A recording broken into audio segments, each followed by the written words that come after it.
قابل احترام واجب القدر بزرگوں دوستوں،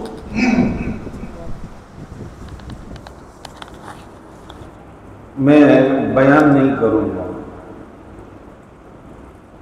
آج پروگرام یہ ہے، ہمارے ایک نوجوان عالم دین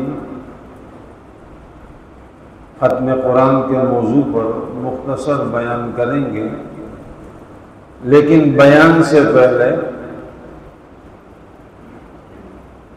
حافظ قرآن اور اس کے والد کے متعلق کچھ عرض کرنا چاہتا ہوں۔ ایک ہے حافظ قرآن اور ایک ہے حافظ قرآن کا والد۔ دنیا میں آپ کسی ملک بھی جائیں، دو چیزوں کی ضرورت ہوتی ہے، ویزا اور پاسپورٹ۔ اس کے بغیر آپ کسی ملک میں داخل نہیں ہو سکتے، ویزا اور پاسپورٹ لازمی ہے۔ اللہ نے حافظ قرآن کے لیے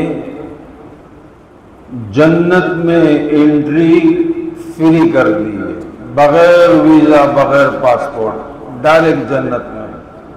یہ میں نہیں کہہ رہا، نبی کریم صلی اللہ علیہ وسلم کے الفاظ ہیں۔ اور 10 ایسے بندے،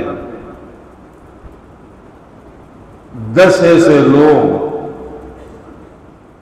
کہ جہنم کا فیصلہ ہو چکا ہے کہ یہ جہنم میں جائیں گے،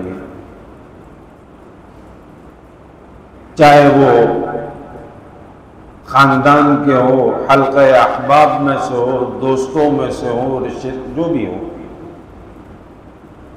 اللہ حافظ قرآن کو اختیار دے گا کہ جاؤ ان میں سے 10 چن لو اور ڈائریکٹ انہیں جنت میں داخل کر دو، کوئی ویزا پاسپورٹ نہیں، ڈائریکٹ۔ ایسے لوگ جن کے اوپر جہنم واجب ہو چکی ہو وہ جنت میں جائیں گے۔ تیسری بات، جنت میں درجات ہیں، سٹیپ بائی سٹیپ۔ ٹوٹل درجات کتنے ہیں؟ 6666 یہ درجات ہیں، اور قرآن کی آیات ہیں 6666۔ حافظ قرآن ایک ایک آیت پڑھ کر کے ایک ایک درجے پہ جاتا رہے گا، جہاں قرآن ختم وہاں جنت کا آخری درجہ۔ نبی کریم صلی اللہ علیہ وسلم فرماتے ہیں کہ سب سے آخری درجہ جو جنت والے کو ملے گا، جنت میں جانے والا آخری انسان، حضور فرماتے ہیں کہ اس کی جنت اتنی بڑی ہوگی، دنیا سے کئی گنا بڑی، دنیا سے کئی گنا بڑی اس شخص کی جنت ہوگی۔ یہ تو تھا حافظ قرآن کا اعزاز۔ اللہ ہم سب کی اولادوں کو قرآن کا حافظ بنائے۔ یہاں مسجد میں عصر سے مغرب تک جو کلاس ہوتی ہے، اللہ سب کو حافظ قرآن بنائے۔ مدرسوں میں جو کلاسیں ہوتی حفظ کی، اللہ سب کو حافظ قرآن بنائے۔ اب باری آتی ہے حافظ قرآن کے والد کی۔ حافظ قرآن مثال کے طور پر ان 10 میں سے اس کا والد نہیں تھا یا نہیں تھا، وہ الگ بات ہے۔ اللہ نے حافظ قرآن کے والد کو ایک اعزاز دیا ہے، قیامت کے دن اس کے سر پر ایک تاج پہنایا جائے گا، نشانی ہوگی کہ یہ حافظ کا والد ہے۔ اس تاج میں موتیاں لگی ہوں گی، موتیاں۔ حضور اکرم صلی اللہ علیہ وسلم فرماتے ہیں کہ ہر موتی کے مقابلے میں آفتاب کی روشنی کچھ بھی نہیں ہوگی، کچھ بھی نہیں، آفتاب اس کے سامنے شرمندہ ہوگا، اتنی روشنی ہوگی اس موتی کی۔ حافظ قرآن کا والد،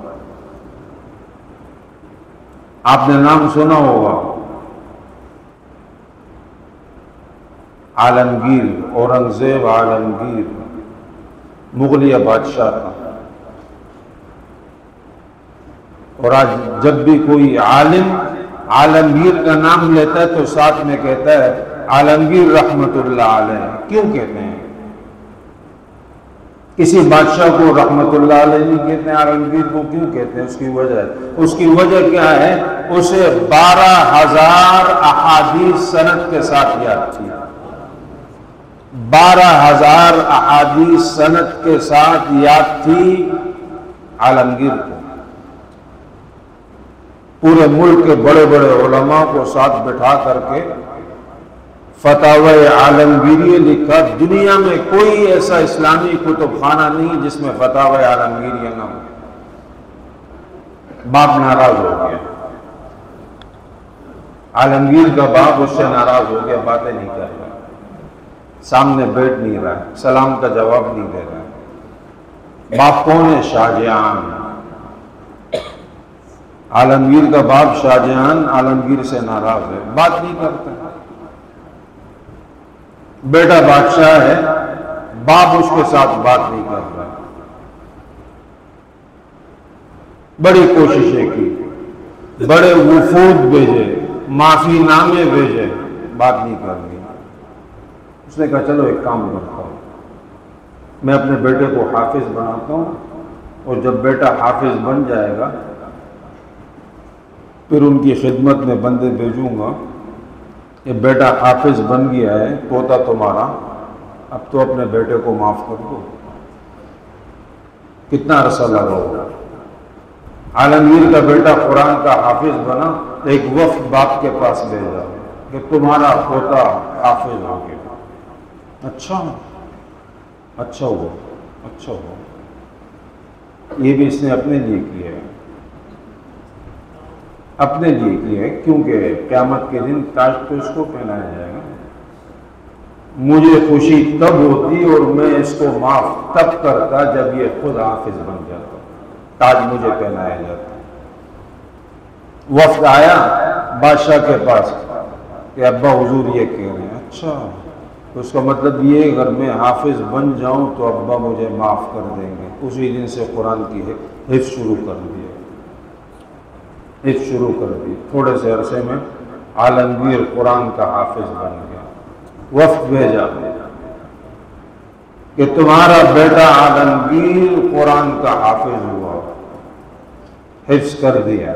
اور اس کے بیٹا چیلنج دے رہا ہے کہ ابا کو بولو آ جاؤ، جہاں سے سنتے ہو، جون سے سپارے سے سنتے ہو، جون سی سورت سنتے ہو، جون سا پیج سنتے ہو، سن لو، امتحان لے لو۔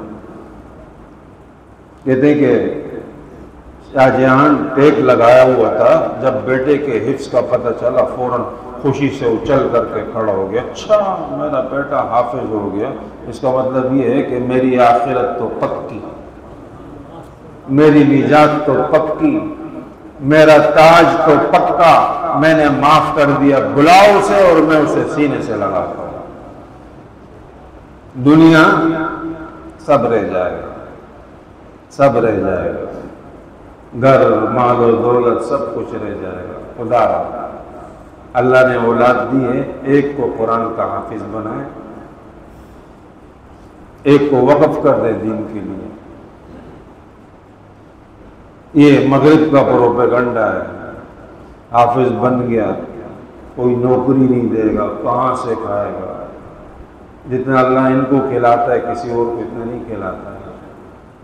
یہ میری ساری زندگی اسی میں گزر گئی۔ حافظ قرآن کو اللہ جتنا کھلاتا ہے عام بندہ کو اتنا نہیں کھلاتا ہے۔